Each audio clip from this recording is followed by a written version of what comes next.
કુંભારવાડાની ગોપાલ સોસાયટીના રહેણાંકમાં રાંધણ gas leakage થતાં આગનો બનાવ બન્યો। ફાયર બ્રિગેડે દોડી જઈ જરૂરી કાર્યવાહી હાથ ધરી। કુંભારવાડા ગોપાલ સોસાયટીમાં રહેતા શાંતિભાઈ કાનજીભાઈના ઘરે રસોઈ બનતી હતી તે વેળાએ રાંધણ ગેસનો બાટલો લીકેજ થવાનો બનાવ બન્યો હતો અને આગ લાગવાની જાણ ફાયર બ્રિગેડને કરવામાં આવતા ફાયર કર્મીઓ તાત્કાલિક સ્થળ પર પહોંચ્યા હતા, જ્યારે આગને બુઝાવી હતી। આગમાં મોટો અકસ્માત ટળ્યો હતો।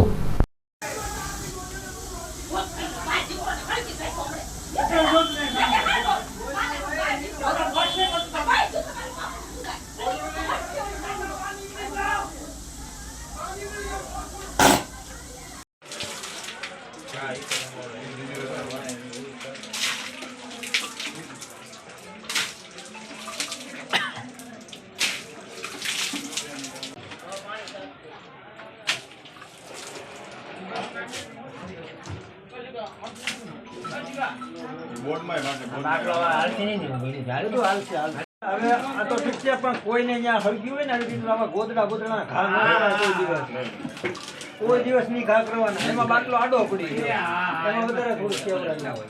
વાયર થોડોક ચાલુ હતો એટલે જોઈ લેજો। હા, વાયર જોઈ ગયો હવે, હે જોઈ ગયો વાયર એ નહીં, પણ આ બધું ખુલ્લું છે નીચે।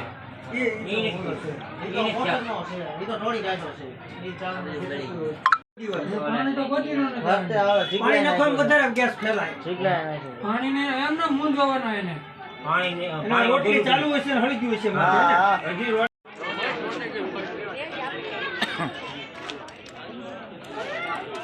ગાડી આગ પર લઈ લેને આપણે, તમે ગાડી સાઈડ લઈ લો, ફાયર વાળા